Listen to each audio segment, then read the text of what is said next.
Masechet Yebamot, Daf Samer Dalet Amud Bet, la 6e ligne. Amar Rav Yehuda Bered de Rav Shmuel Bar Shilat Mishemeh de Rav. Lo shanu ela bedorot harishonim sheshnotehen merubot, aval bedorot haharonim sheshnotehen moatot, shte shanim umechetza keneged shlosha iburim. Nous avions appris dans la Mishnah qu'un homme qui n'a pas eu d'enfant pendant 10 ans avec son épouse, alors à ce moment-là, il a l'obligation de prendre une deuxième femme. Deux possibilités. Soit il prend une seconde femme, puisque la bigamie est permise selon la Torah. Ce n'est que Rabbeinu Gershom et Oragola, il y a 1000 ans, qui avait fait un hérem par rapport à cela. Mais sinon, avant, il n'y avait aucun problème de prendre une deuxième femme. Et si il ne souhaite pas avoir deux femmes, c'est une gestion difficile, il est tout à fait en droit de répudier la première pour épouser la deuxième. Quand il va donner le divorce à la première, il faut qu'il paye tout de même la ketouba, et il ne peut pas lui dire, écoute, moi je t'ai épousé pour avoir des enfants, maintenant que tu ne m'as pas donné d'enfants, eh bien c'est de ta faute, et donc je ne vais pas te payer la ketouba. Non, il doit divorcer en bonne et due forme, et lui payer la ketouba dans les règles de l'art, c'est-à-dire faire un divorce classique. Car il se peut que le problème n'est pas chez elle, mais plutôt chez lui. Très bien. On a appris, donc, sur la base d'un pasouk de Avraham Avinu, qui a pris Hagar, Sarah lui a donné Hagar 10 ans après leur installation en Eretz Israël. Parce que quand ils étaient en Chutz La'aretz, on pouvait mettre ça sur le dos de Chutz La'aretz. C'est pour cela qu'ils n'avaient pas d'enfants, mais maintenant qu'ils ont déjà habité en Israël pendant 10 ans, en Eretz Kenaan qui est Eretz Israël, donc il n'y a plus de raison. Si malgré tout Sarah ne lui a pas donné d'enfants, c'est qu'elle a un problème. Pour lui donner une chance, elle lui donne Hagar. Et en effet, 1 an plus tard, Hagar va donner naissance à Ishmaël. Quel âge avait Avraham Avinu quand ils sont arrivés en Eretz Kenaan? 75 ans. Quel âge avait-il quand Ishmaël est né? 86 ans. 86 moins 75, 11 ans. C'est-à-dire les 10 ans d'abord d'installation en Israël, et 1 an plus tard pour avoir Ishmaël. Maintenant, la Gemara va nous dire que cette halakha de 10 ans, c'est-à-dire qu'un homme se doit de se remarier 10 ans après son premier mariage, s'il n'a pas eu d'enfant du premier mariage, c'était à l'époque, comme à l'époque d'Avraham Avinu, où en effet, il vivait longtemps, il pouvait se permettre d'attendre 10 ans avant de réagir. Mais nous qui avons une vie courte, on n'a pas une vie de 180 ans comme Yitzhak Avinu, ou 175 comme Avraham Avinu. Yemeh shenotenu bahem, 70 shana, ve'im bigvurot, shemonim shana. La vie intense, elle dure 70 ans. Quand Akadosh Baruch Hu, il est magbir hasadav, alors il rajoute encore 10 ans, 80 ans. À Natania, c'est 155 ans. C'est Baruch Hashem, on a ici une longévité grâce à Dieu, mais sinon, la vie moyenne, la durée moyenne d'une vie classique, elle est, voilà, alors, qu'est-ce que nous enseigne la Gemara ici? Elle nous dit, eh bien, tout est relatif. Nous, on doit réagir après 30 mois. 2 ans et demi. 2 ans, c'est 24 mois. 30 mois, c'est 2 ans et 6 mois. D'accord? 2 ans et demi. Pourquoi? Parce que dans 30 mois, on a 27 mois et 3 mois. Dans 27 mois, on a 3 fois 9. Combien de temps dure une grossesse? 9 mois. Une femme, elle tombe enceinte avant son ovulation, vers la fin du mois. 9 mois de grossesse, elle accouche. Ensuite encore, 1 mois après l'accouchement, elle tombe enceinte. 9 mois de grossesse, elle accouche. Après encore une fois le mikvé, 1 mois d'attente, elle tombe enceinte. 9 mois après, elle accouche. Elle peut avoir 3 enfants en 30 mois. 3 fois 10 mois. 1 mois après le mikvé, elle est proche de elle a l'ovulation, puisqu'elle est proche de son V7. Elle tombe enceinte, 9 mois. Donc c'est pour cela que nous dit Amar Rav Yehuda, Béré de Rav Shmuel, Rav Yehuda, fils de Rav Shmuel, Bar Shilat, fils de Shilat, Mishemeh de Rav, au nom de Rav. Lo shanu ela bedorot arishonim, sheshnotehen merubot. La Mishnah qui nous a parlé de 10 ans d'attente avant de réagir, ça parle des premières générations qui vivaient longtemps. Aval bedorot aharonim, sheshnotehen muatot, shte shanim umechetza, keneget shlosha iburim. Eh bien, après 2 ans et demi, puisque notre vie est courte, après 2 ans et demi, ce qui correspond à 3 grossesses, il faut réagir. Il faut se remarier. Hein? 3 grossesses, c'est la chazaka d'avoir des enfants. Ça veut dire cette femme, elle a eu une chance d'avoir des enfants? Non. Deuxième chance d'avoir des enfants? Non. Troisième chance d'avoir des enfants? Non. 3 grossesses. On a passé le temps de 3 grossesses et elle n'a rien. Ce qui veut dire qu'elle n'en aura pas.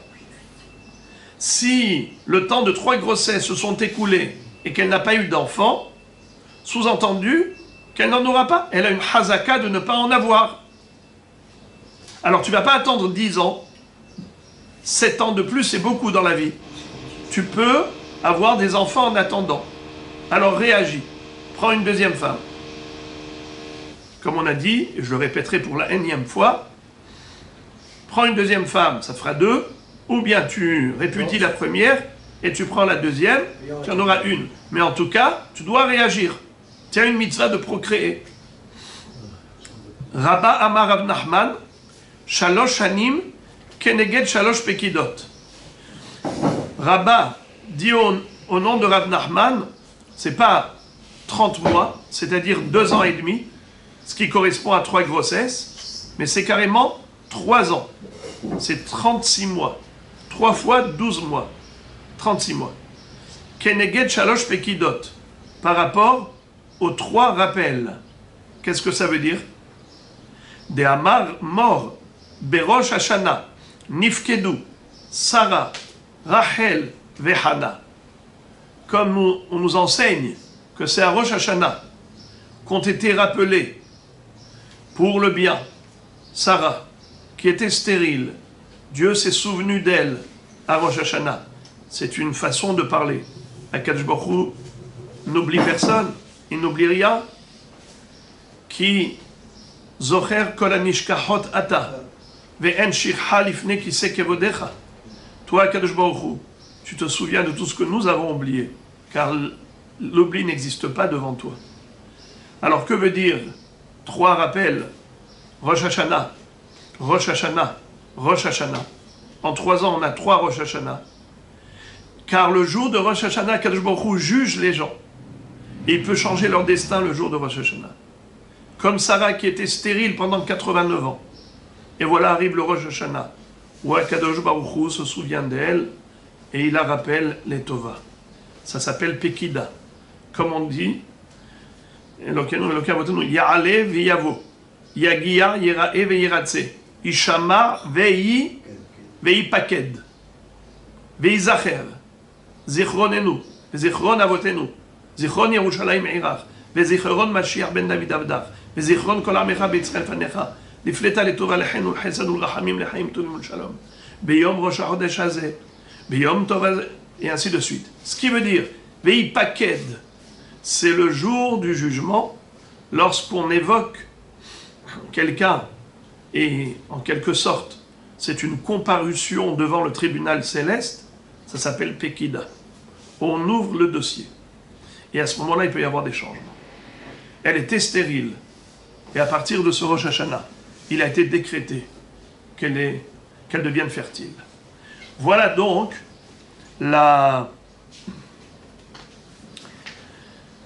raison pour laquelle, selon Rav Nachman, après 3 ans, il faut réagir et prendre une deuxième femme. Car si pendant 3 ans, 3 Rosh Hashanah se sont écoulés, il n'y a pas eu de changement, c'est qu'elle ne donnera pas d'enfant, donc il faut absolument prendre une autre femme. Des Amar Mor, je répète, Berosh Hashanah nifkedu Sarah, Rachel et Hana. 3 femmes stériles. Sarah, Imenu. Rachel, Imenu. Hana, la mère de Shmuel. Les 3 ont été évoquées le jour de Rosh Hashanah dans le tribunal céleste pour décréter sur elles la fertilité après leur stérilité. Amar Rabba litan huleane klale. Mais Rabba nous dit que les ma'aseh, faut pas s'appuyer sur ces principes.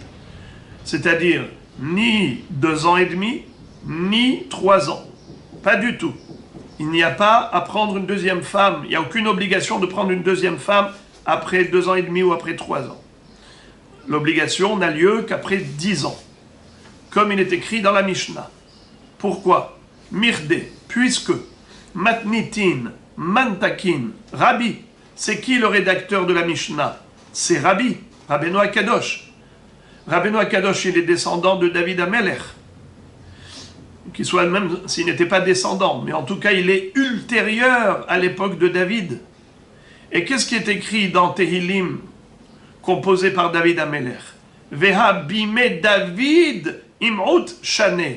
Mais déjà à l'époque de David HaMelech, la période, la durée de vie d'un être humain a été déjà abrégée et raccourcie. Dirtiv yeme shenotenu bahem shiv'im shana. Qu'est-ce que ça veut dire?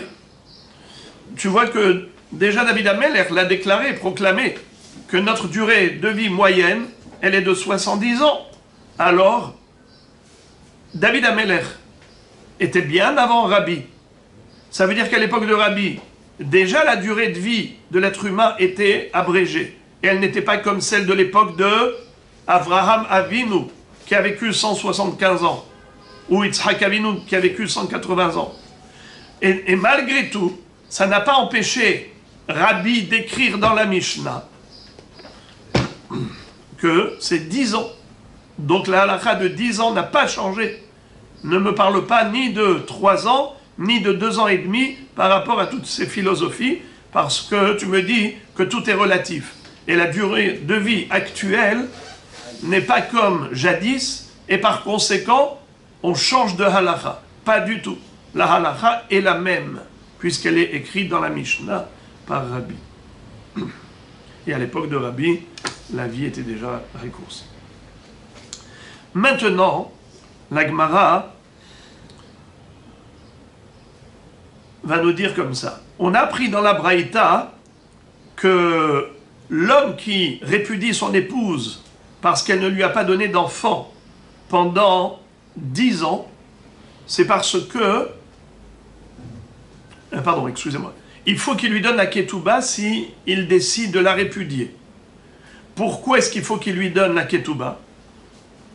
Pourtant, il peut dire, écoute, moi je me suis marié pour avoir des enfants, tu ne m'en as pas donné, aujourd'hui je suis obligé de te répudier, eh bien, la ketouba, je ne te la donnerai pas. Parce que, qu'est-ce que tu veux, moi? Je ne vais pas payer le beurre et l'argent du beurre. Ça veut dire, moi je me suis marié pour avoir des enfants, et maintenant, tu ne m'en donnes pas, eh bien je dois te répudier, tu vends plus que je paye. Non, je ne veux pas payer, c'est pas de ma faute, c'est de ta faute. Qu'est-ce qu'on a dit? Non, il faut qu'il paye. Pourquoi il faut qu'il paye? Qu'il paye lui, parce que peut-être que le problème est chez lui. Que lui n'a pas eu le srout d'être bonné, de construire et bâtir un foyer avec elle. La Gemara demande, Vehai, Shema lozacha lehibanot emena, vedilma ihi de lozachia. Pourquoi est-ce qu'on met sur le dos du mari le problème? C'est-à-dire que peut-être que c'est lui qui n'a pas eu la chance de construire avec elle un foyer. Et c'est pour cela qu'elle ne lui a pas donné d'enfant, parce que lui n'avait pas le mérite. Mais peut-être que c'est elle qui n'a pas eu le mérite. Alors on a un safek. Quand on a un safek, Amotzi mehavero alavare aya. C'est elle qui veut lui soutirer de l'argent de la ketouba. Je le dis pour, comment on appelle ça, agrémenter la question de la Gemara. La question de la Gemara, elle est, pourquoi tu fais porter le chef d'accusation au mari? Pourquoi pas la femme? Pourquoi tu dis, il faut qu'il paye la ketouba? Parce que c'est peut-être lui qui n'a pas eu le sroud de construire avec elle. Mais peut-être que c'est elle qui n'a pas eu le mérite de construire avec lui. Peut-être que le problème provient d'elle. Pourquoi tu dis qu'il provient de lui? La Gemara dit comme ça. Ihi kevan de l'homi fakda piria verivia l'homi ancha. Ça veut dire, la mitzvah de procréer incombe à l'homme et pas à la femme. Et de ce fait, puisque la mitzvah incombe à l'homme et pas à la femme, donc s'il y a sanction, c'est sanction pour l'homme. Ce n'est pas une sanction pour la femme, car la femme n'a rien à perdre. C'est la raison pour laquelle elle reçoit sa ketouba. On ne peut pas dire que c'est elle qui a été punie, et donc elle ne recevra pas, que c'est à cause d'elle, et donc elle ne recevra pas la ketouba. Non, elle, il n'y a pas de punition pour elle. C'est lui qui a été puni de ne pas avoir eu la chance de construire avec la femme de son choix. Maintenant, la Gemara pose la question, et elle nous dit, Eni veha abru le rabanan le Rabbi Abba bar Zavda, nasiv iteta veolid bene, ve'amar lehu, izakai havuli mikamaita. Maintenant, la Gemara se focalise sur un autre point. On a dit dans la Mishnah qu'un homme qui n'a pas eu d'enfant avec sa femme pendant 10 ans, eh bien il faut qu'il en prenne une deuxième. Question, c'est obligé, c'est obligatoire. Pourtant il y avait un rab dans la Gemara, un Émora, qui s'appelait Rabbi Abba bar Zavda, qui lui n'a pas eu d'enfant pendant 10 ans, et on lui a dit, les Chachamim lui ont dit, Nasiv iteta ve'olid bane, reprends une autre femme et pour avoir des enfants. Ve'amar lehu, il a répondu, Izakai havuli mikamaita. Il leur a dit, si vraiment j'avais le srout d'en avoir, si Akadosh Baruch Hu voulait que j'ai des enfants, il m'en aurait donné déjà avec la première femme. Si Akadosh Baruch Hu m'en a pas donné avec la première, c'est qu'il ne veut pas m'en donner. Alors à quoi ça sert que je reprenne une deuxième? Question, comment Rabbi Abba bar Zavda, qui est un Émora, peut aller à l'encontre de la Mishnah? La Mishnah dit clairement qu'après 10 ans, l'homme doit réagir.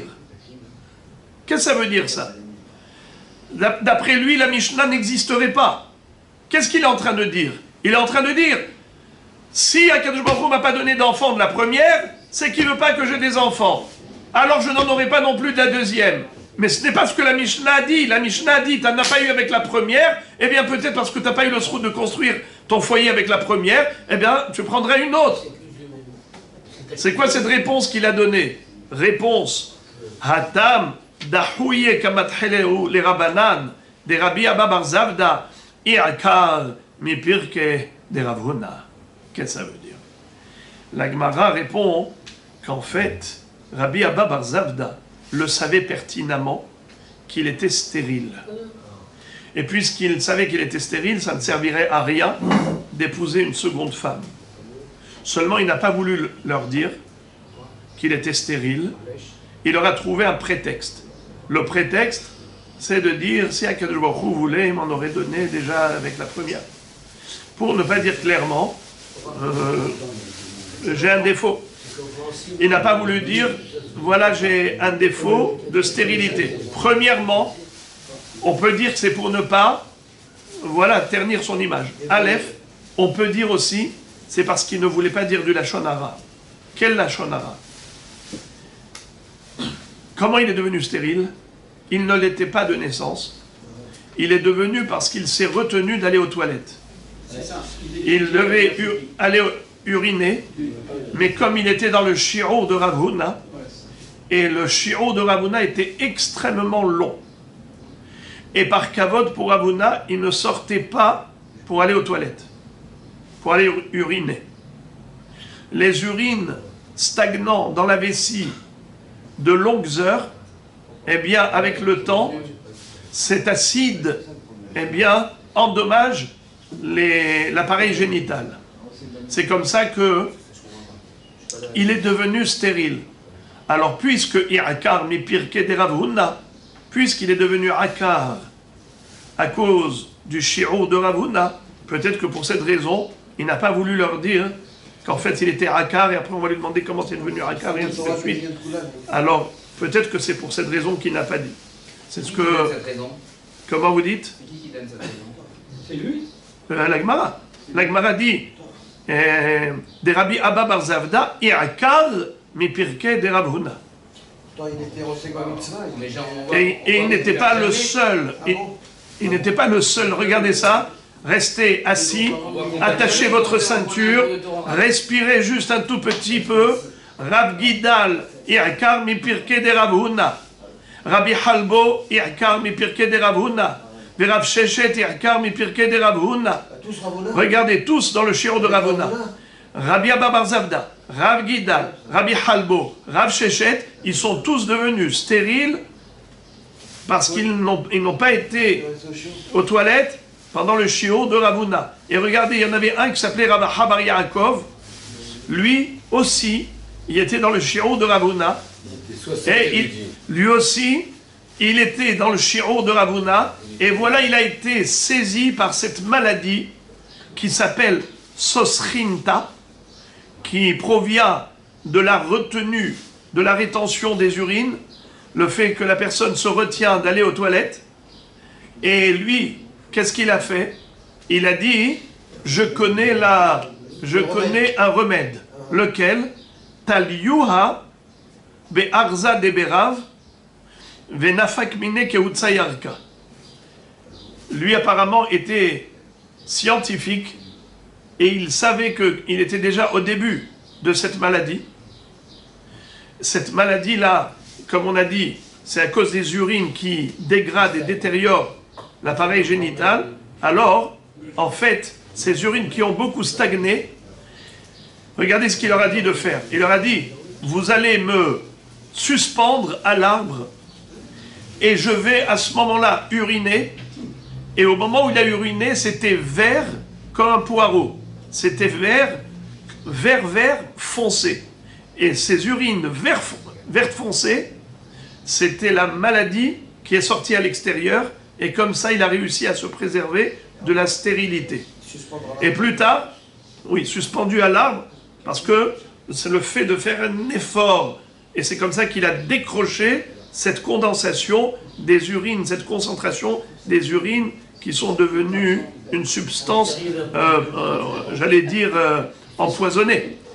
Nafak mine kehutsayarka est sorti comme une feuille verte. Amar Rabbi Bar Yaakov, Shetin Save Havena.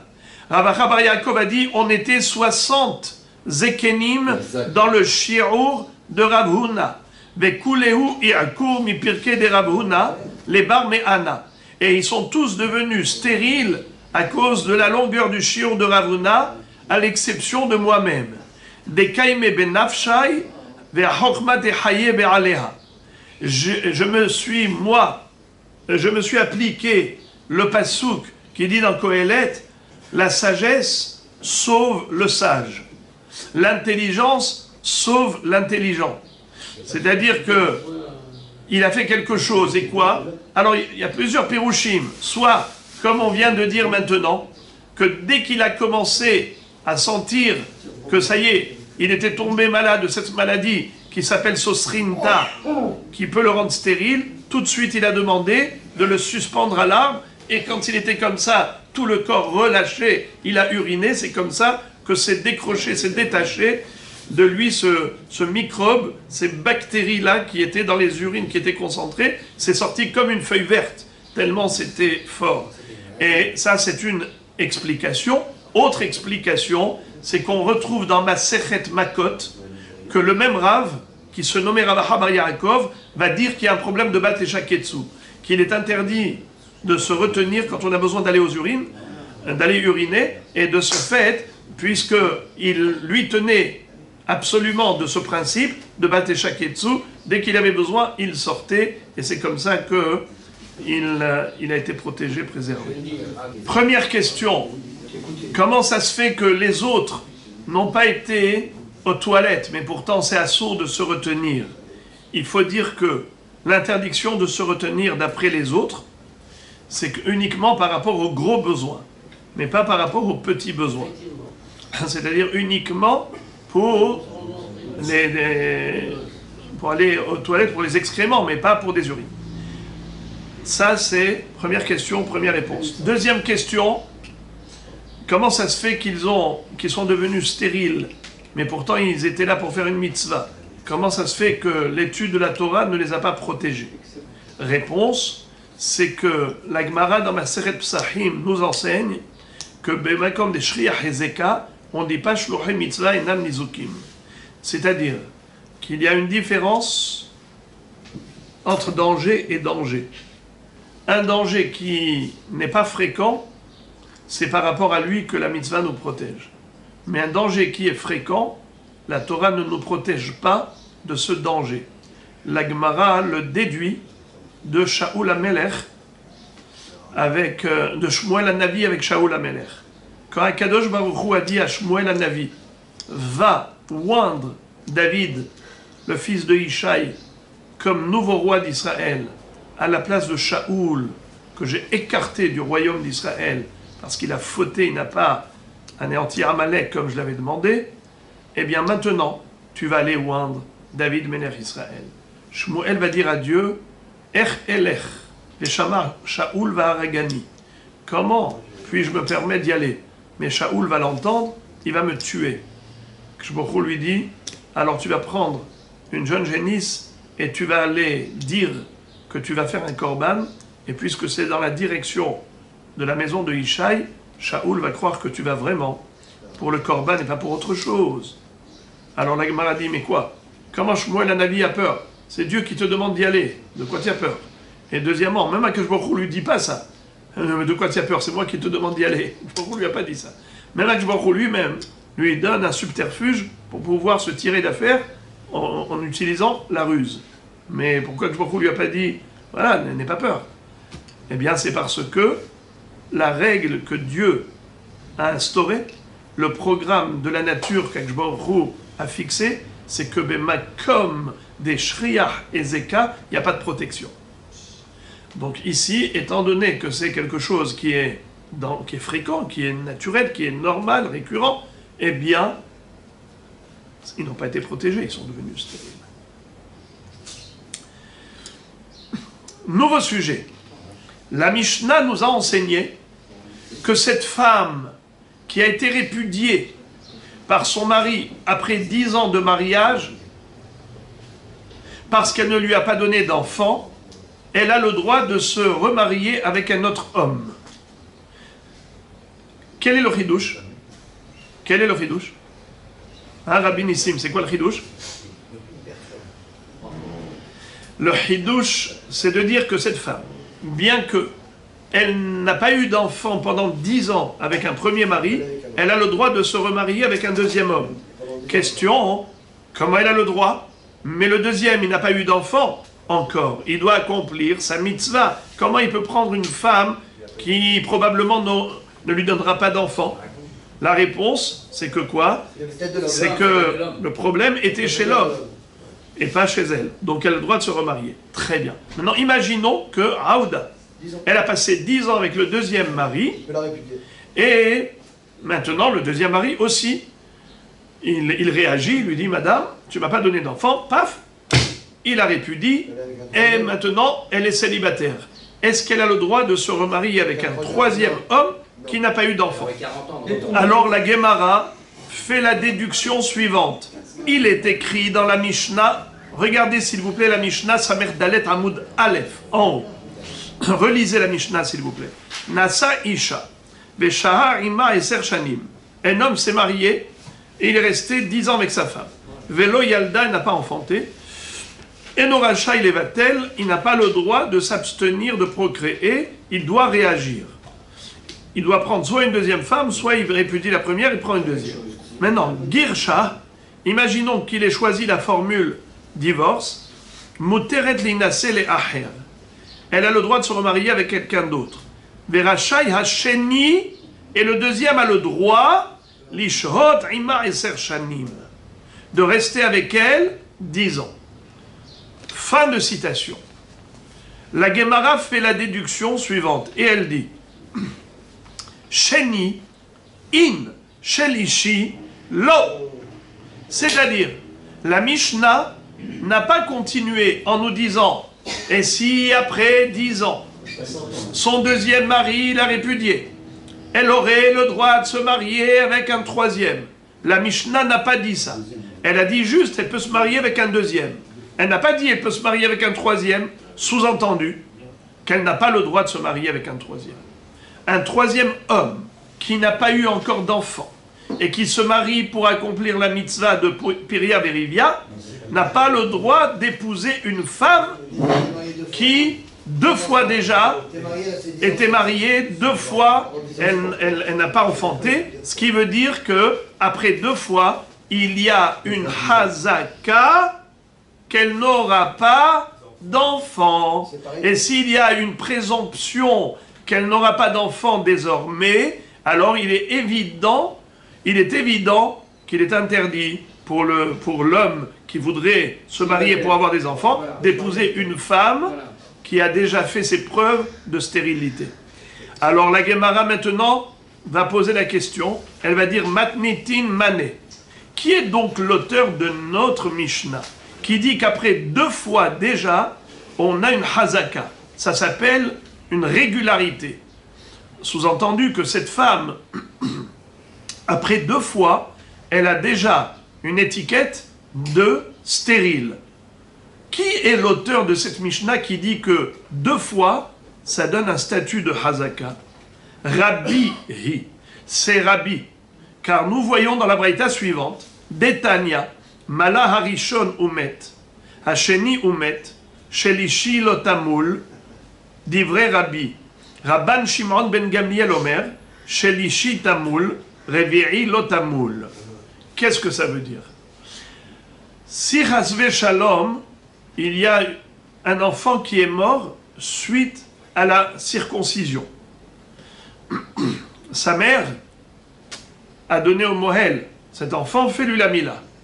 Il s'avère qu'il est hémophile. L'hémorragie était telle, le sang n'a pas coagulé, et donc il est mort suite à la circoncision. Hachem Yatzidenu. Deuxième enfant qu'elle a eu, elle a donné la mila, pareil. Alors maintenant, qu'en est-il du 3e enfant? Elle lui fait la mila ou elle ne lui fait pas la mila?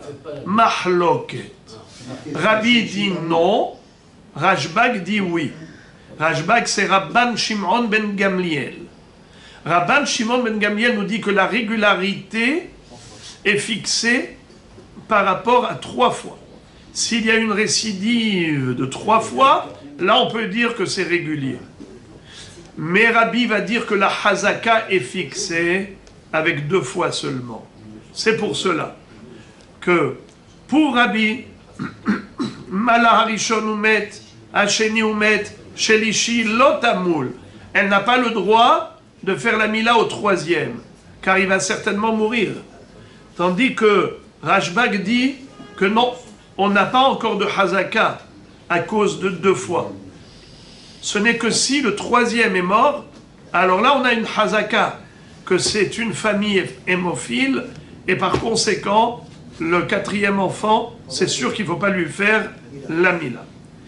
La Gemara ouvre une parenthèse, et elle pose la question suivante, elle dit, a priori, nous avons une braïta qui dit le contraire, c'est-à-dire, Rabbi dit que la hazaka est fixée en 3 fois, et Rashbag dit en 2 fois. Qu'est-ce qu'on vient de dire, nous? Que Rabbi dit 2 fois, et Rashbag dit 3 fois. Mais il y a une braïta qui dit le contraire. Que c'est Rashbag qui dit 2 et c'est Rabbi qui dit 3. Sur laquelle des deux baraïtot faut-il compter? La première ou la deuxième? Heminayhu aharaniyata. C'est-à-dire, la Gemara demande laquelle baraïta est la dernière. Ça veut dire la conclusion, la vraie, celle sur laquelle on peut s'appuyer. La Gemara de répondre, Ta'ashma, viens écoute. De'amar Rabbi Hiya bar Abba mar Rabbi Yohanan. Ma'ase be'arba ahayot be'tzipori. Shemala rishona umet. Shenia umet. Shelishit umet. Revi'it ba'a lifne Rabban Shimon ben Gamliel. Amar la al tamuli. Qu'est-ce que ça veut dire? Rabbi Hiya a raconté au nom, Rabbi Hiya bar Abba a raconté au nom de Rabbi Yohanan. Comme quoi c'est Rabbi Yohanan qui a raconté cette histoire.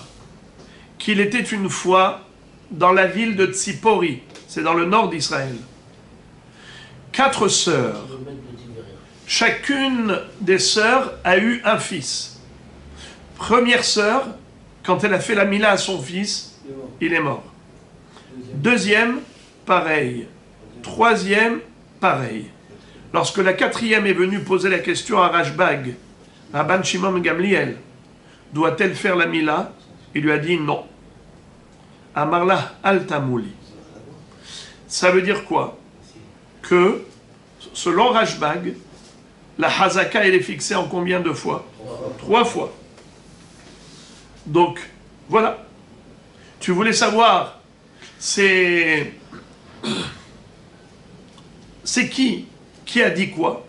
Finalement, c'est Rabbi qui a dit 2 et Rashbag 3, ou l'inverse, Rabbi 3 et Rashbag 2. Du fait que Rabbi Yohanan ait raconté l'histoire, et Rabbi Yohanan raconte l'histoire de la fin de la vie de Rashbag. Ce qui veut dire que c'est ça la vraie opinion de Rashbag. Qu'est-ce que dit Rashbag? 3 fois.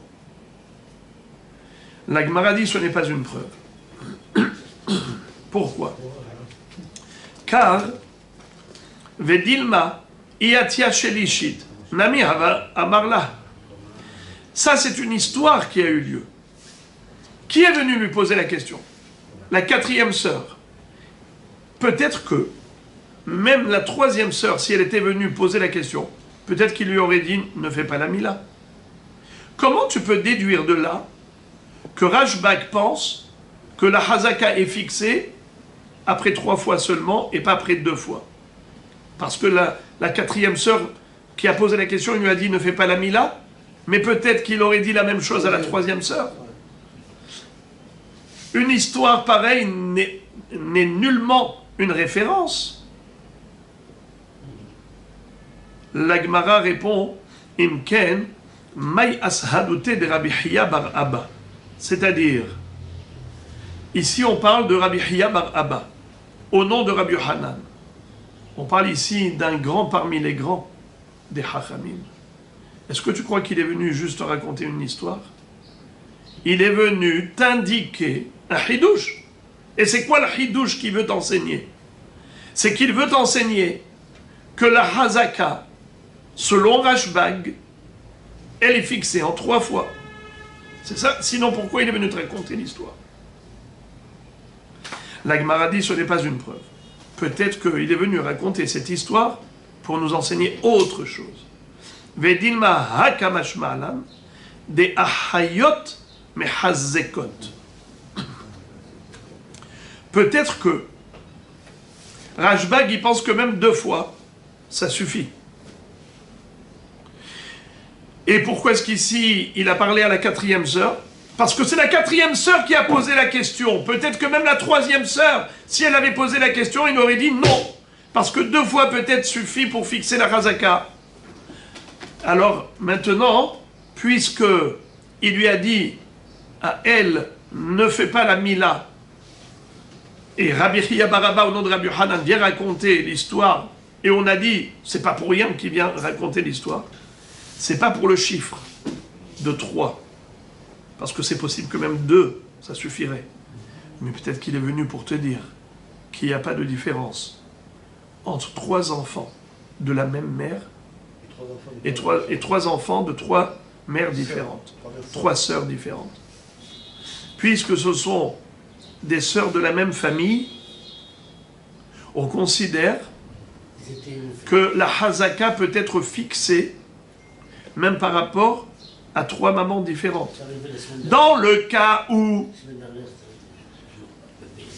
je répète, attention, c'est subtil, Bemet Yacholiot Korash Bag, avec 2 fois déjà, ça s'appelle hazaka, et après 2 accidents, après 2 accidents, stop. Mais dans cette histoire-là, pourquoi est-ce qu'il a dit stop à la 4e et pas à la 3e? Parce que la 3e ne lui a pas posé la question. Il ne connaissait pas cette femme. C'est la 4e qui est venue le consulter. Donc il lui a dit non. Peut-être que même à la 3e, il aurait dit non. Mais quel est le chidouche principal alors? Pourquoi est-ce que Rabbi Chia bar Abba te raconte ça? C'est pour te dire que ce n'est pas seulement dans le cas où 3 frères, c'est-à-dire 2 frères sont morts, que le 3e, tu ne dois pas lui faire la mila, mais même des cousins. 2 cousins sont morts, 3e cousin, tu ne lui fais pas la mila. 3 mères différentes, 3 sœurs. 1, 2, 3. Chacune a eu un enfant. Si le fils de chaque des 2 premières est mort, eh bien, le fils de la 3e ne doit pas faire la sienne. 3 frères. Et les frères? C'est pareil? Comment? Il y a les frères que les mères? Bonne question. On n'a parlé que de sœurs. Qu'en est-il des pères? Prenons un autre exemple encore plus fort. Imaginons un homme qui a eu 3 femmes.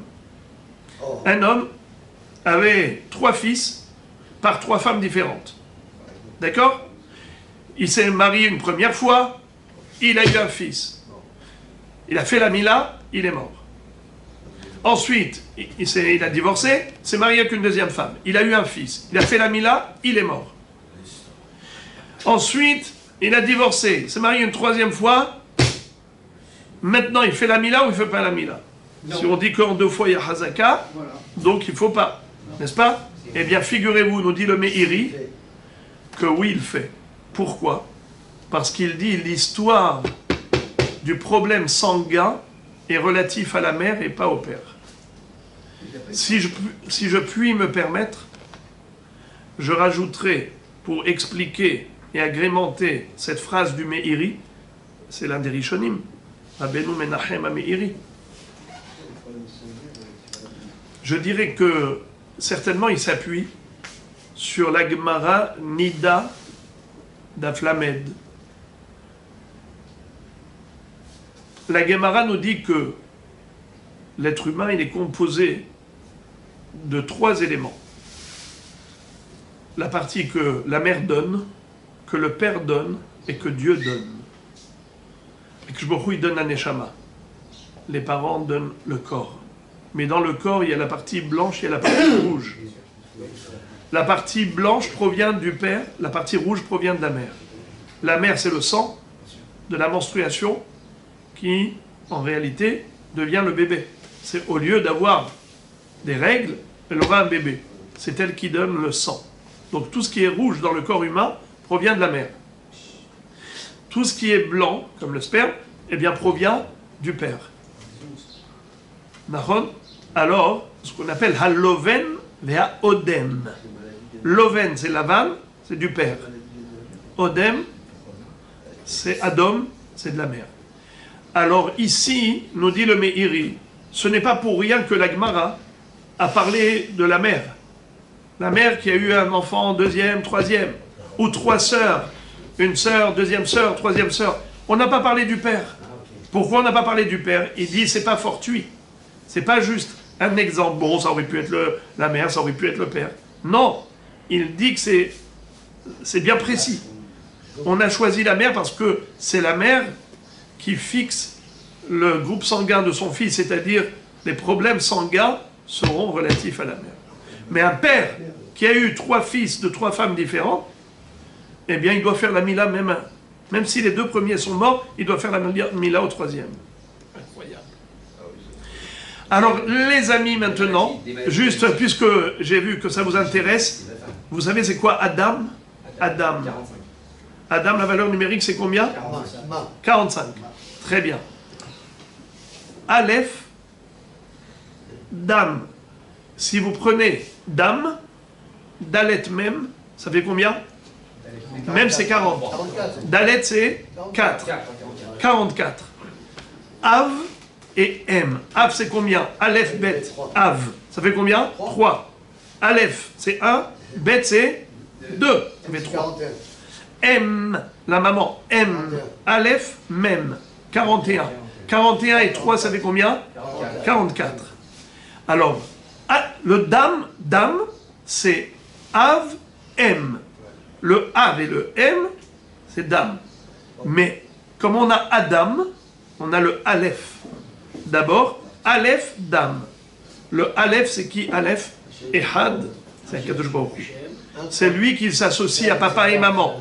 Il y a le Aleph, il y a le Av et le M. Il y a le Ehad, le Aleph qui est Aloufo Shel Olam, qui s'associe à papa et maman pour constituer le Adam. Alors, Bekitsour, on a compris maintenant que cet enfant, il ne faut pas lui faire la mila par rapport au risque de mort par hémophilie.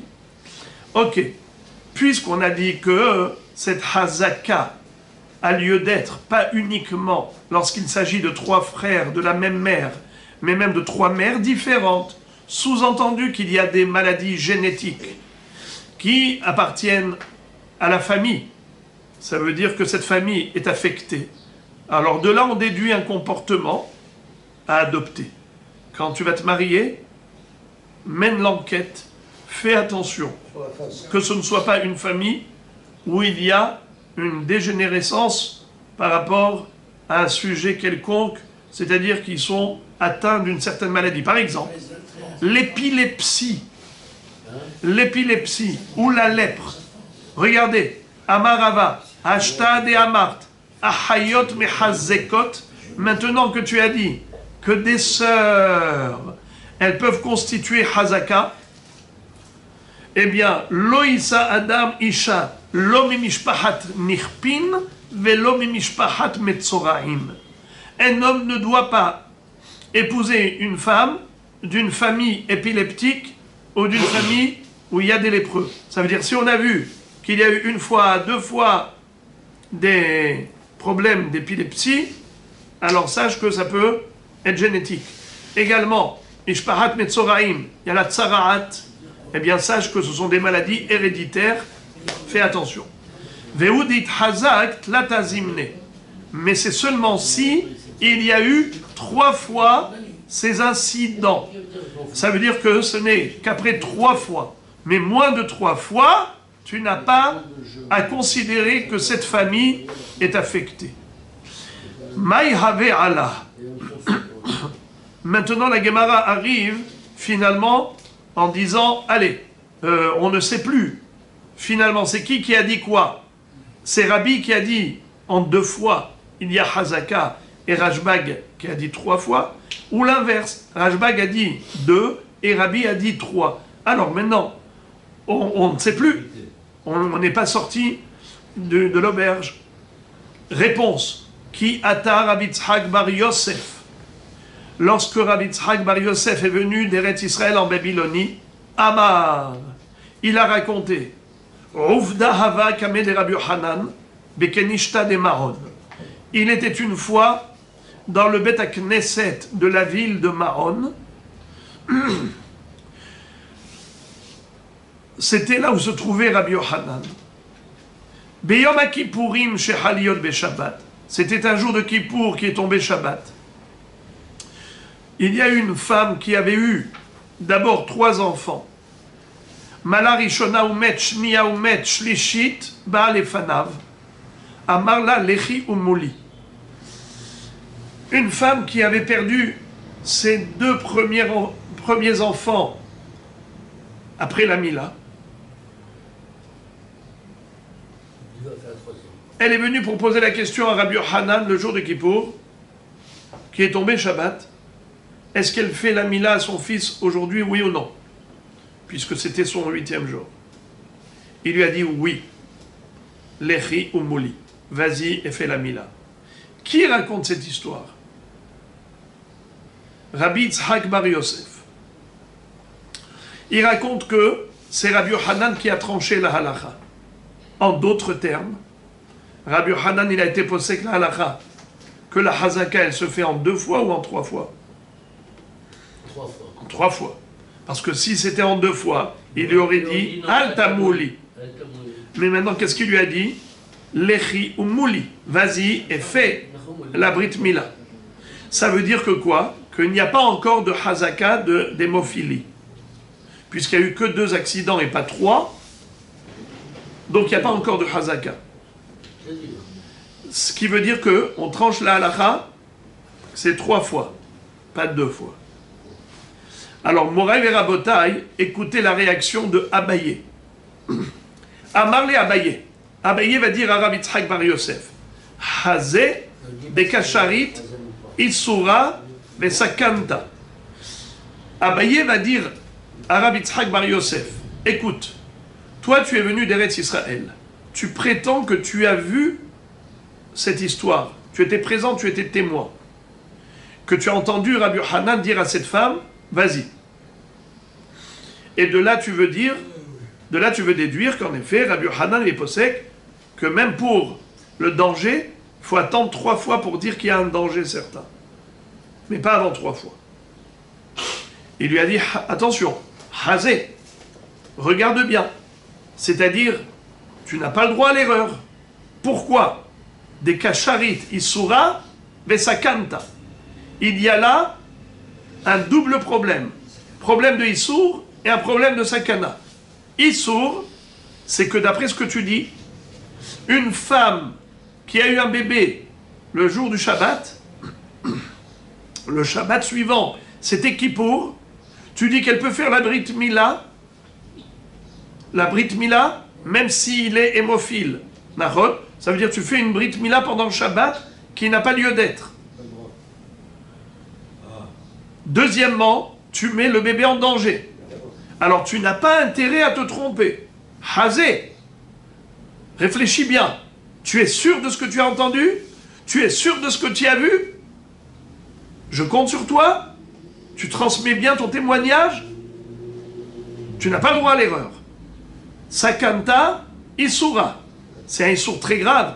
Shabbat qui tombe Kippour. Deuxièmement, Sakana. Tov. Ok. Et qu'est-ce qui s'est passé? Je compte sur lui pour dire que Rabbi Yochanan a tranché que la Sakana, elle n'est fixée qu'après 3 fois, pas après 2 fois. Qu'est-ce qui va se passer? Un drame. Azal Nasba le Huma Birtah de ici Bere de Rabbi Yitzhak Bere de Rabbi Yehuda de Nasva Rehava de Pumbadita Veshachiv Rabbi Yitzhak Bere de Rabba Barbar Hana Veshachiv Venasbahu Veshachiv.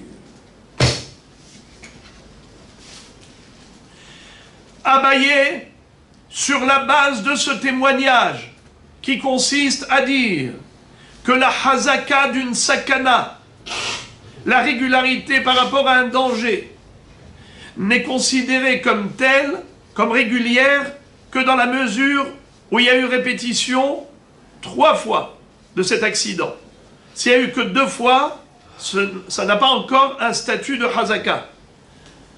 Alors qu'est-ce qu'il a fait? Il l'a épousée Huma.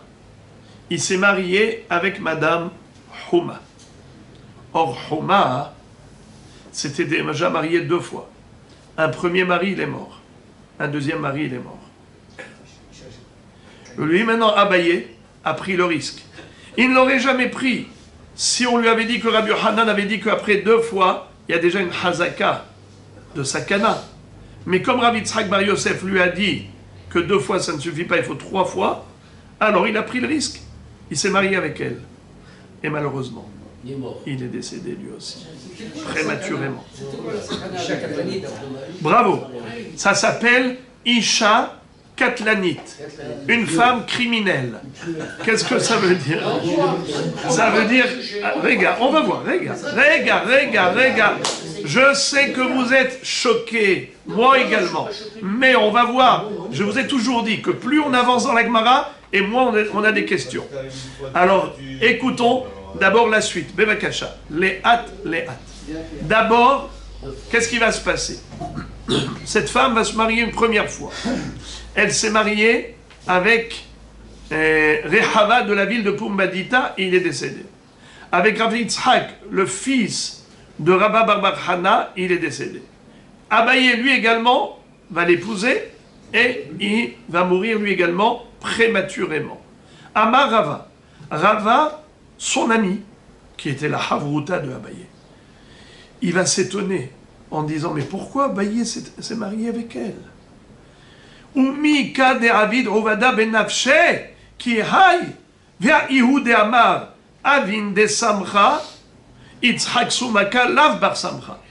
Amar Rava, Umi ka de Avid Rovada ben Nafshe, ki hay, Rava s'étonne et il est choqué. Il dit, mais pourquoi Abaye s'est marié avec elle? Pourquoi il a pris ce risque? Veha Ihu de Amar, Avin de Samcha, Yitzhak Sumaka, Lav bar Samcha. Lui-même avait dit que tout ce qui est enseigné au nom de Rabbi Yohanan par des élèves de Rabbi Yohanan qui sont venus d'Eretz Israël en Babylonie, alors il y en a sur lesquels on peut s'appuyer, il y a ceux sur lesquels on ne peut pas compter. Comme par exemple, Avin, Rabbi Avin, oui, Samcha, tu peux compter sur lui. Tandis que Yitzhak Sumaka, Yitzhak le rouquin, tu ne peux pas compter sur lui. Il parlait de Rabbi Yitzhak Bar Yosef. La Bar Samcha. Pourquoi? Avin yeshno bahazara, Yitzhak Sumaka eno bahazara. C'est-à-dire que Rabbi Avin, l'élève de Rabbi Yohanan, répète souvent, répète constamment les enseignements de son maître. Donc il n'oublie pas ce qu'il a dit. Tandis que Rabbi Yitzhak Bar Yosef, il ne répétait pas régulièrement les enseignements de Rabbi Yohanan. Donc, fort possible qu'il se soit trompé, qu'il ait oublié. Alors pourquoi tu t'es appuyé sur son témoignage?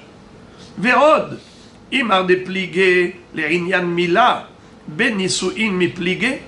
En plus, pourquoi Abaye a épousé Houma? C'est dommage, il n'aurait pas dû l'épouser. Pourquoi? Puisqu'il a vu qu'elle a déjà causé la mort de 2 maris, alors il aurait dû prendre en considération ce risque. Pourquoi? Même si on va s'appuyer sur Ashbag, qui a dit que la hazaka d'un danger, ce n'est qu'après 3 fois. Mais il a dit ça que par rapport à la Mila, il n'a pas parlé d'une femme qui est katlanite.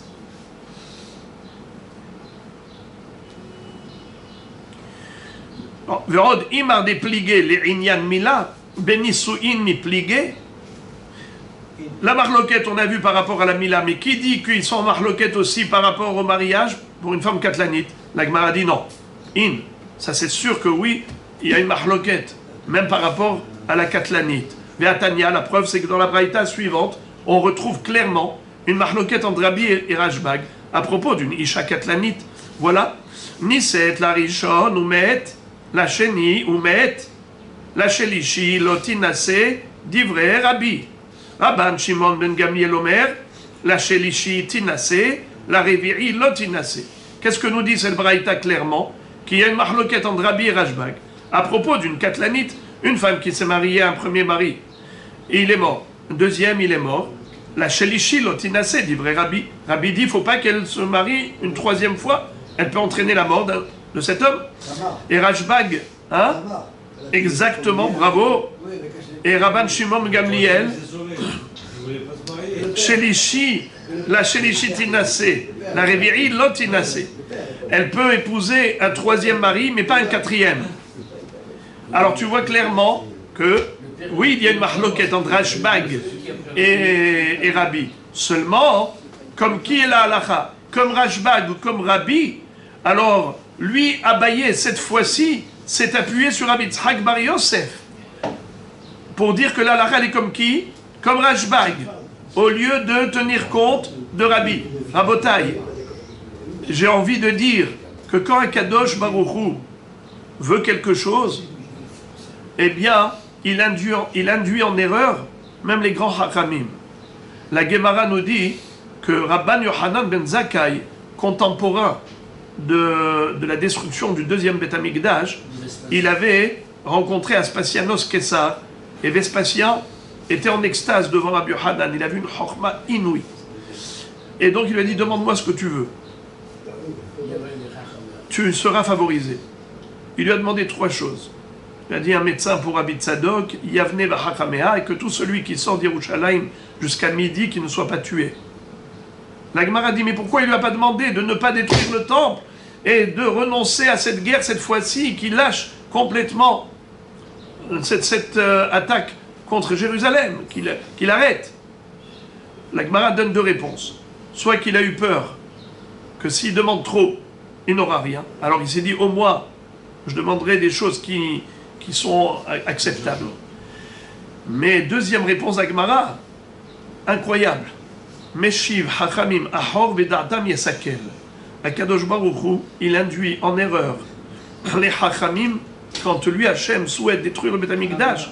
Il va faire en sorte que même le grand hacham comme Rabban Yohanan ben Zakkai, à ce moment-là, son intelligence l'a lâché. Lui que juste avant a fait preuve d'une intelligence incroyable. Mais lorsqu'il s'agissait de cela, Hachem dit En chokhma ve'en tevuna ve'en etza neged Hachem. Et donc là aussi, Abaye, qui avait toujours dit je ne peux pas m'appuyer sur le témoignage de Rabbi Yitzhak Bar Yosef, parce qu'il ne fait pas suffisamment de Hazarot, des enseignements de Rabbi Yohanan. Et cette fois-ci, il a compté dessus, et voilà, il a payé très cher, parce que c'était la volonté d'Hachem. Comme dit le Rahaim Akadosh, à propos de Sarah Imenu, comment elle est décédée? Elle a eu une nouvelle choquante, que Nizdamen Benal Ishchita avec Imad Shelon Ishhat, de la Akedat Yitzhak, que Abraham a failli faire la Shchita Yitzhak, et son cœur a lâché. Le Orahaim Akadosh nous dit, il est écrit Vayu Haye Sarah, Mea Shana, Me'asrim Shana, Sheva Shanim, Shene Haye Sarah. Pourquoi la Torah se répète?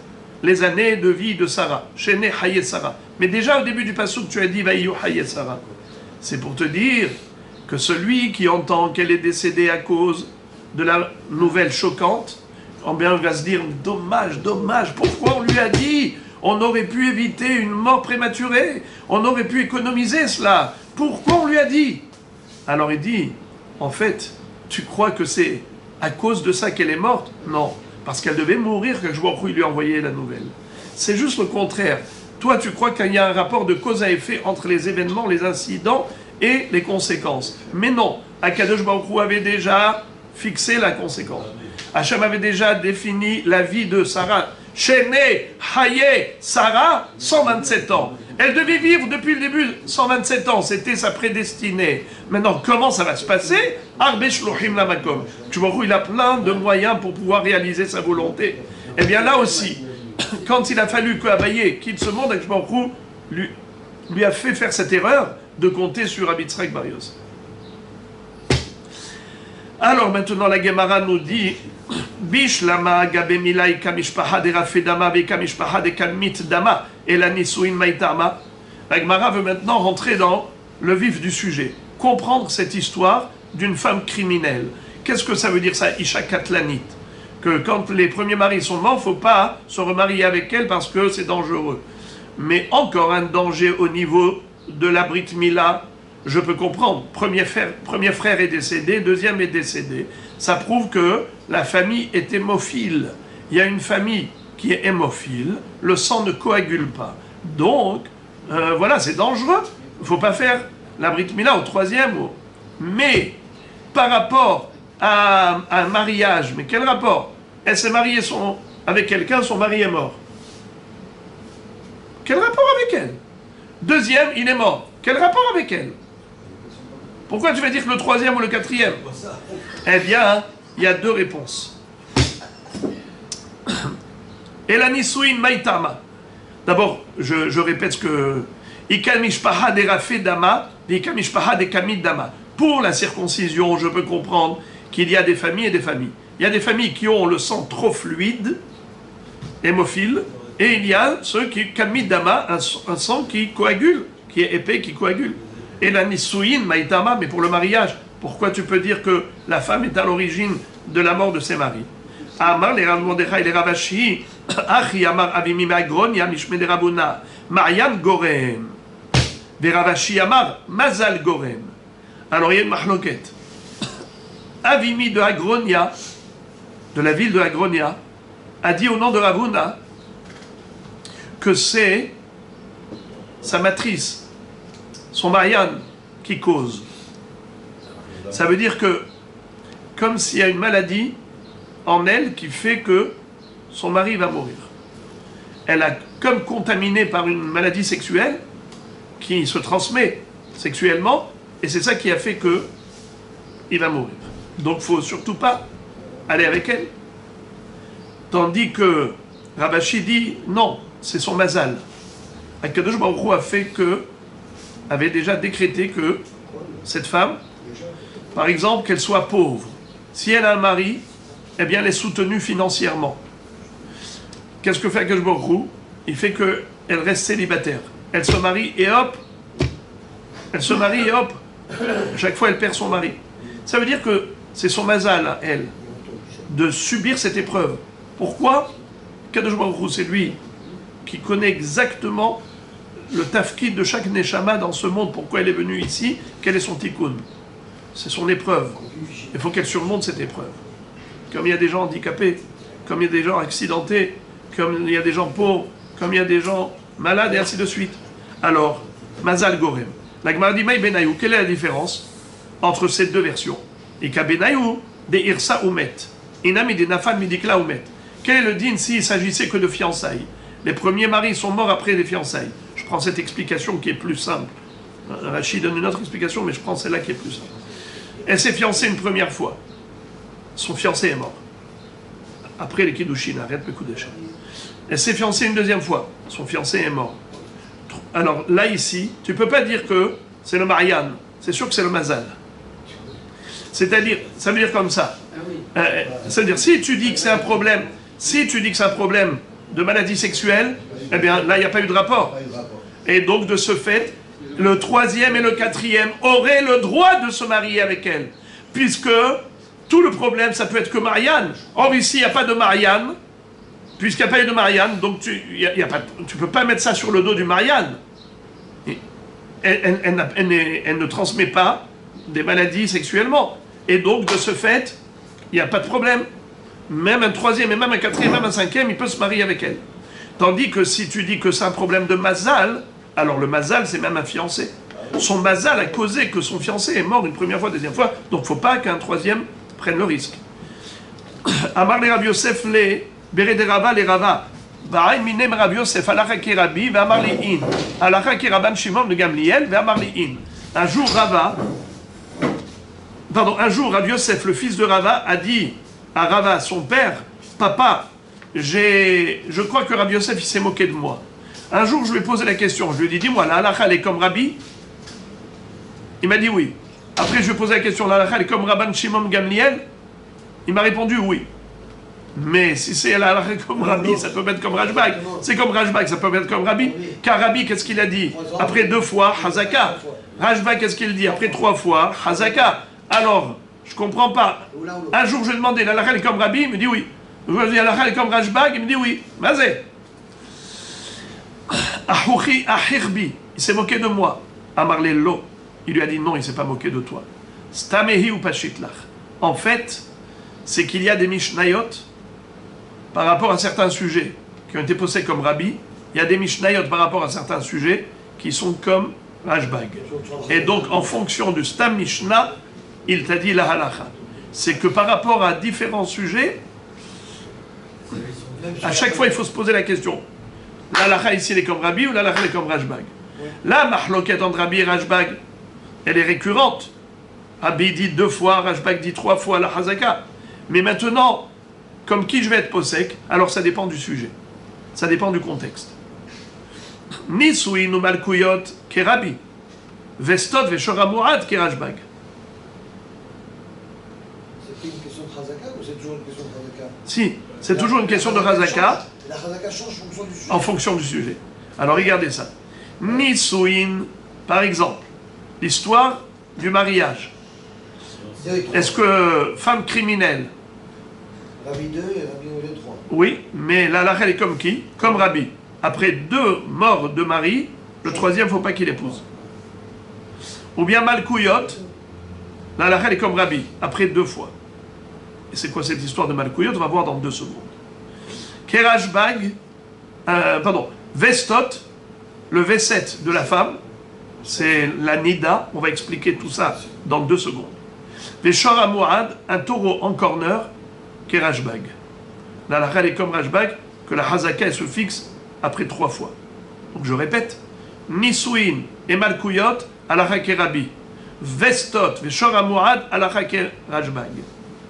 Pour le sujet de Nisuim et de Malkout, la halakha elle est comme Rabbi qui a dit que la Hazaka est fixée en 2 fois. Pour le Hénia du V7 et le Hénia du Shor Amouad, la halakha est comme Rashbag qui a dit que la Hazaka est fixée en 3 fois. La Gemara explique. Nisuin Hade Amran. C'est quoi l'histoire de Nisuin? Le mariage. C'est quoi l'histoire du mariage? Alors, Béhémet, ça dépend. Il y a des Rishonim qui disent que Nisuin, ça ne parle pas ici de. Comment on appelle ça? On ne parle pas ici d'une femme criminelle. On parle de la femme qui a le droit de se remarier avec un deuxième homme, même si elle n'a pas enfanté pendant 10 ans. C'est notre Mishnah. Dans notre Mishnah, on a dit que si un homme marié n'a pas eu d'enfant avec une femme pendant 10 ans, il a le droit de la répudier pour prendre une autre à sa place. Mais elle, qui n'a pas enfanté pendant 10 ans, a-t-elle le droit d'épouser un autre homme, mais peut-être qu'elle ne lui donnera pas d'enfant, et donc, à quoi ça sert qu'il se marie avec elle si ce n'est pas pour procréer? Comment se fait-il qu'on ait permis à cette femme de se remarier? Eh bien, parce que ça peut provenir du premier. D'accord. Maintenant, si 2 fois 10 ans, avec le premier mari, 10 ans, pas d'enfant. Deuxième mari, 10 ans, toujours pas d'enfant. Est-ce qu'elle a le droit de se remarier avec un troisième? Non. Bravo. D'où on déduit? Parce que notre Mishnah, qu'est-ce qu'elle nous a dit? Rishon, Sheni. Elle n'a pas parlé de Shlishi. Sous-entendu que notre Mishnah, elle a été posée comme qui? Comme Rabbi. Stam Mishnah, la nôtre, elle est comme Rabbi à propos des Nisuin. Et qu'est-ce que ça veut dire à propos du mariage? Que cette femme a le droit de se remarier une 2e fois, mais pas une 3e fois. Elle n'a pas le droit de se remarier une 3e fois avec un homme qui n'a pas encore eu des enfants. S'il a déjà eu des enfants, no problem. Mais s'il n'a pas eu d'enfants et qu'il veut faire sa mitzvah, il n'a pas le droit de prendre une femme qui, après 2 fois déjà, 2 fois 10 ans, n'a pas eu d'enfant. Ça, c'est comme Rabbi. Également Malkouyot. C'est quoi l'histoire de Malkout? Les 39 coups, la flagellation. Malkouyot dit nan. Il est écrit dans Masechet Sanhedrin Daf Pe Aleph. Mi shela kaveshana bedin kotsin oto la kippa. Umaachilim oto seorim ad shetehe kreso nivkaat. Qu'est-ce que ça veut dire?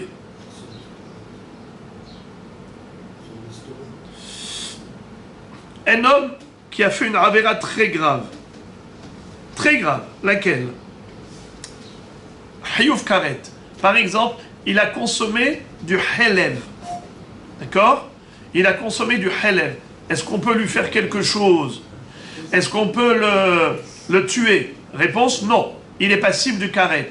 Alors qu'est-ce que le Beddin lui font? 39 coups. Très bien. Maintenant, ce monsieur, après avoir subi 39 coups, une autre fois, il a récidivé. Avec témoignage, avertissement. Qu'est-ce qu'on lui refait? 39 coups. Mais c'est une avéra qui n'est pas simple. C'est une avéra très grave qui est hayaf karet. La halakha est la suivante. Que le Beddin, pour lui donner une bonne leçon, ils vont faire quelque chose d'incroyable. C'est qu'ils lui ont déjà donné Malkout une première fois. Ils l'ont averti, il a refait une 2e fois. Il lui redonne Malkout. Mais cette fois-ci, on le met en prison. Et on lui donne à manger que de l'orge. Et l'orge, c'est pas bon pour les intestins. De temps à autre, ça fait gonfler. Jusqu'à ce que son ventre explose. Ça veut dire, il est dans une kippa, dans une prison, jusqu'à Mskin, éclaté. Eh bien, ça c'est à cause de la récidive d'une avéra très grave.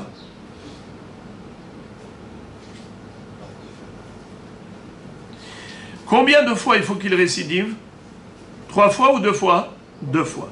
C'est ce qu'on est en train de dire maintenant. La halakha, elle est comme Rabbi, qui a dit qu'après 2 fois, eh bien, on lui inflige cette sanction-là de kippa. Comment ça s'appelle kippa? C'est quoi kippa? C'est la prison avec de l'orge pour provoquer une mort prématurée. Ok. Maintenant, quels sont les 2 autres sujets? À part Nisuin et kippa, quels sont les 2 autres sujets? C'est vestot et shoramuad. C'est quoi vestot? Je vous ai dit que c'est l'histoire de la nida. Ditnan, en aisha kovaat la veset, ad shetikba'ena shalosh pe'amim. Ve'en metaheret mina veset, ve'en mitaheret mina veset, ad shete'aker mimena shalosh pe'amim. Qu'est-ce que ça veut dire? Vous savez qu'une femme, elle peut être régulière au niveau de ses règles, comme elle peut ne pas être régulière. La menstruation, elle est variable chez les femmes. Par exemple, il y en a une qui va avoir ses règles tous les 28 jours, de manière régulière, ou bien tous les 30 jours, ou bien par exemple tous les 5 du mois. Il peut y avoir toutes sortes de facteurs déclenchants. Maintenant, il peut y avoir une qui est irrégulière. Il peut y avoir des intervalles de 25 jours, après 28 jours, après 26 jours, irrégulières. Ou bien par exemple les dates du mois. Une fois c'est le 5 du mois, une fois c'est le 8, une fois c'est le 4. Irrégulière. Quelle est la différence entre celle qui est un V7 kavua ou V7 chez Eno kavua? V7 kavua, ça veut dire régulière, Eno kavua, irrégulière. Première différence, c'est que celle qui est V7 kavua, dayashata. Celle qui est V7 chez Eno kavua, hosheshet me'et le'et. What is it? Tme'a me'et le'et. C'est la première Mishnah dans Masechet Nida, où on nous enseigne qu'une femme qui est Nida, qui a touché de la terouma, évidemment, elle a rendu Tme'a. Il faut brûler cette terouma. Le Kohen n'a pas le droit de manger la terouma, qui est Tme'a.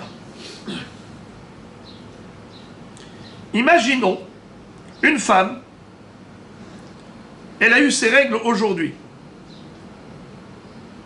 Ou bien, elle a fait une bdika, elle a pris un tissu, elle a trouvé une tache de sang dedans.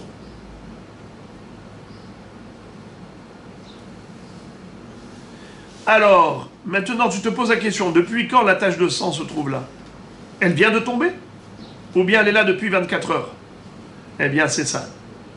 Tu dis comme ça. Si, par exemple, elle a fait une recherche, c'était le jour du V7. Le jour où normalement elle devait avoir ses règles. Mais est-ce que c'était le jour... Est-ce qu'elle était régulière ou irrégulière? Si c'est une femme qui est régulière, alors on dit, elle a trouvé du sang, eh ben c'est normal, c'est aujourd'hui que cette tache de sang est arrivée. Mais ce qu'elle a touché comme terouma hier, no problem. Je vais dire que tout ce qu'elle va toucher désormais, ça va devenir tamé. Mais ce qu'elle a touché auparavant, c'est tahor. Mais une femme qui est irrégulière, et on a trouvé, au travers de la bédika, de la vérification, elle a trouvé sur le tissu une tache de sang aujourd'hui, étant donné qu'elle est irrégulière, c'est possible que cette tache de sang était là déjà depuis hier. Donc 24 heures, rétroactivement, on considère que tout ce qu'elle a touché comme terouma, c'est tamé. Ou en tout cas, on ne brûle pas. Ça s'appelle troumat louya. Il y a une troumat mea, on brûle. Trouma tehora, le Kohen il mange, et trouma tlouya, lo ochlim le lo sorfim. Ni il mange ni il brûle. Il faut laisser pourrir. Mais il y a une différence donc entre V7 kavua et V7 chez Eno kavua. Rabotai, en combien de fois une femme elle est kovarat V7? En combien de fois elle devient régulière pour sa menstruation? 2 fois. Pardon, excusez-moi, 3 fois. 3 fois. C'est ça le chidouche. C'est que la halakha, elle est 3 fois. Comme Rabbi? Oui, parce qu'on est mahmir. Comme Rajbag. On est mahmir davantage que dans ce domaine-là, on est plus mahmir que dans le Rajbag. C'est-à-dire que 3 fois. Il faut 3 fois pour dire qu'elle est régulière et que 24 heures avant, c'est pas tamé. Si elle a touché la trouma pendant les 24 heures qui précèdent la trouvaille de cette tâche, tout va bien. Donc ça, c'est les vestotes. Maintenant aussi, il y a une notion de akira. Vous savez qu'est-ce que c'est que akira? D'abord, j'ouvre une parenthèse. Rachid dit que aussi, quel est le din après, par exemple, le soir, imaginons cette femme-là, la date est arrivée, mais elle a oublié de faire une vérification. Après ça, elle est permise à son mari ou interdite à son mari? Alors ça dépend. Si elle est cette kavoua, c'est une femme régulière. Alors je dis, elle n'a pas eu ses règles aujourd'hui, mais peut-être qu'il y a eu une goutte de sang qu'elle n'a pas vue. Et comme elle n'a pas fait de vérification, donc elle n'a pas vu, mais peut-être qu'elle était là. Et probablement, il y avait une tache de sang.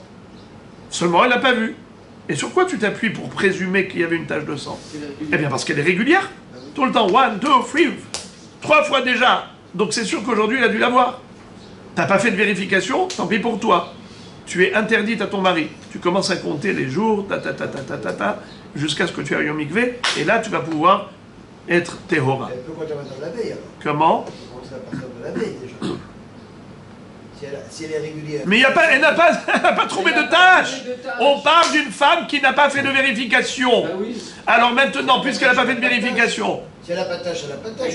eh bien non, on dit que Orah Bismanoba, on dit que certainement, puisque c'était le jour régulier où elle devait les avoir, il y a dû y avoir une tâche, mais comme elle n'a pas vérifié, alors elle n'a pas vu.